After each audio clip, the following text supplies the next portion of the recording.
पाकिस्तान की जब 40वीं सालगिरह का दिन मनाया जा रहा था तो टाइम्स ऑफ लंदन के एडिटर ने एक आर्टिकल लिखा जिसमें उसने कहा कि 1947 में जब पाकिस्तान आज़ाद हुआ था तो मुझसे पहले जो एडिटर हुआ करता था, जब पाकिस्तान आज़ाद होने की खबर उसे मिली तो उसने अपने आर्टिकल में लिखा कि मैं देख रहा हूँ कि ये जो दो मुल्क यानी पाकिस्तान और हिंदुस्तान आज़ाद हुए हैं, इनमें से एक का मुस्तकबिल इतना रोशन है, इतना रोशन कि उसकी रोशनी पूरी दुनिया पर फैल जाएगी, और दूसरे मुल्क का मुस्तकबिल इतना तारीक है कि शायद इसका अंधेरा कई करोड़ इंसानों को निगल जाए। क्या आप जानते हैं कि उसने रोशन मुस्तकबिल का हामी किस सरजमीन को कहा था? पाकिस्तान को, क्योंकि उसका मानना था कि पाकिस्तान एक नजरिए की बुनियाद पर हासिल किया गया है। ये एक ऐसा खित्ता ज़मीन है कि जिसके रहने वालों को इस्लाम ने एक तस्बीह की तरह परो दिया है,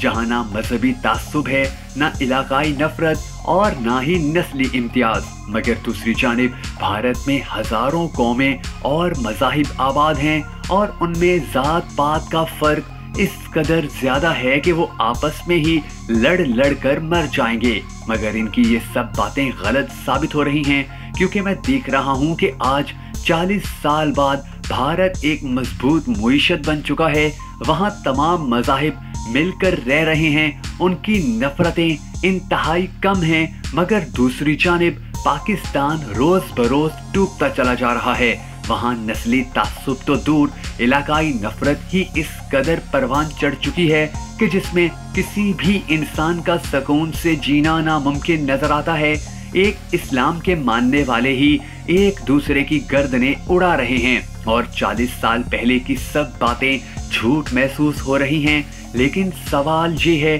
कि आखिर इतना बड़ा बदलाव कैसे आया, क्योंकि आज से 4-5 दहाइयाँ पहले तक पाकिस्तान के हालात वाकईतन ही बहुत शानदार थे, जहां अमन था, सुकून था, भाईचारा था, एहसास था, हमदर्दी थी, इंसानियत थी, अखलास था और सबसे बढ़कर यकजहती थी। मगर फिर हमारे सियासतदानों ने अपनी अना की तस्कीन और अपने मुखालफिन को इलेक्शन और सियासत में हराने के लिए ऐसे हथकंडे इस्तेमाल करना शुरू कर दिए कि जिन्होंने न सिर्फ अवाम के मफादात को नुकसान पहुंचाया, बल्कि पाकिस्तान की जड़ों को भी खोखला करना शुरू कर दिया। और आज वो वक्त आ चुका है कि जब पाकिस्तान के ऊपर इतने ज़्यादा कर्जे हैं कि अगर वो कर्ज उतारने की कोशिश की जाए तो शायद पाकिस्तान दिवालिया हो जाएगा। मगर उसके बावजूद भी